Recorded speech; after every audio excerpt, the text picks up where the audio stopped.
పెళ్ళికొడుకు వాళ్ళు పెళ్లి కూతురుతో మాట్లాడి వచ్చేసిన తర్వాత కొన్ని రోజులకైతే పెళ్లి కూతురు తండ్రి అయితే పెళ్లి కూతురికి చిన్న మంచము అండ్ చిన్న బీరువా అయితే ఇవ్వదలిచి ఆర్డర్ అయితే చేస్తారు. అది తెలిసిన పెళ్లి కూతురు ఇట్లా చిన్న మంచం అట్లా ఆర్డర్ పెట్టారు. మంచం అయితే నాకు నచ్చలేదు. ఏదైనా కబోర్డ్లు ఉండే మంచం అయితే బాగుంటుంది, పెద్ద మంచము, ఏదైనా వస్తువులు పెట్టుకోవడానికి ఏదైనా బాగుంటుంది అయితే చెప్తుంది. అండ్ అబ్బాయికి కూడా బీరువా అయితే కొద్దిగా నచ్చదు, చిన్న బీరువా, అమ్మాయిల వస్తువులే సరిపోతాయి అందులో, ఇంకా నా వస్తువులు ఎక్కడ పెట్టుకోవాలని అయితే ఆలోచించి సో పెళ్లి కూతురు తండ్రితో మా ఇంట్లో ఉండే వస్తువు కాబట్టి మీరు ఎంత ఇవ్వాలి అనుకుంటున్నారో అంత అమౌంట్ షాప్ వాళ్ళకి ఇవ్వండి, మేము పెద్ద మంచము పెద్ద బీరువాని కొనుక్కుంటాము, మిగిలిన డబ్బులు నేను ఇస్తాను అని అయితే చెప్పి వాళ్ళు ఇచ్చిన అమౌంట్ కాకుండా మిగతా అమౌంట్ మొత్తం కూడా ఈ అబ్బాయి చెల్లించి ఆ అమ్మాయి ఇష్ట ప్రకారము కబోర్డ్లు ఉండే మంచము అండ్ ఈ అబ్బాయి ఇష్ట ప్రకారము పెద్ద బీరువా అయితే కొనుక్కోవడం జరుగుతుంది.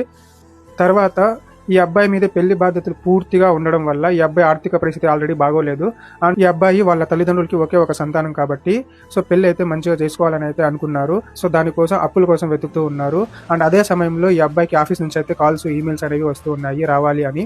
సో ఈ అబ్బాయి అయితే కొన్ని రోజులు అయితే లీవ్ అడిగారు. అప్పటి వరకు అయితే ఇవ్వడం కుదరదు అని అయితే వాళ్ళు చెప్పేశారు. సో ఇంకా చేసేదేం లేక ఈ అబ్బాయి తన ఉద్యోగానికి అయితే రాజీనామా చేస్తాడు.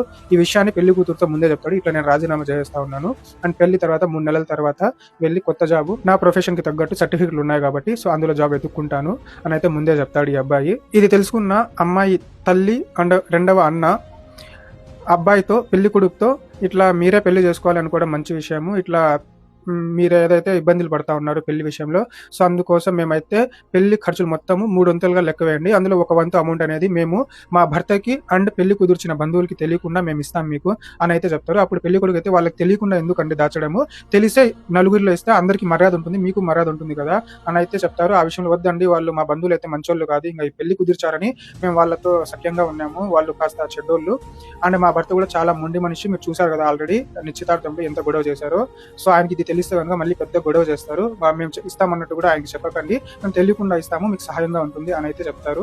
ఇంకా సరే ఈ అబ్బాయి కూడా తన ఆర్థిక పరిస్థితిని ఆలోచించుకొని కొద్దిగా సహాయంగా ఉంటుంది కదా అని అయితే ఒప్పుకుంటాడు. తర్వాత పెళ్లి కొడుకు అయితే పెళ్లి ఖర్చులు మొత్తం లెక్కేసి సో ఇంత అవుతా ఉందండి, మీరు ఎంత ఇవ్వగలరు అని అడిగితే లేదు మేము అంత ఇవ్వలేము, మేము ఏదో 5,000 10,000 ఇస్తాము అండ్ అదే చేసుకోండి మీరు అని అయితే మాటలు మార్చేస్తారు.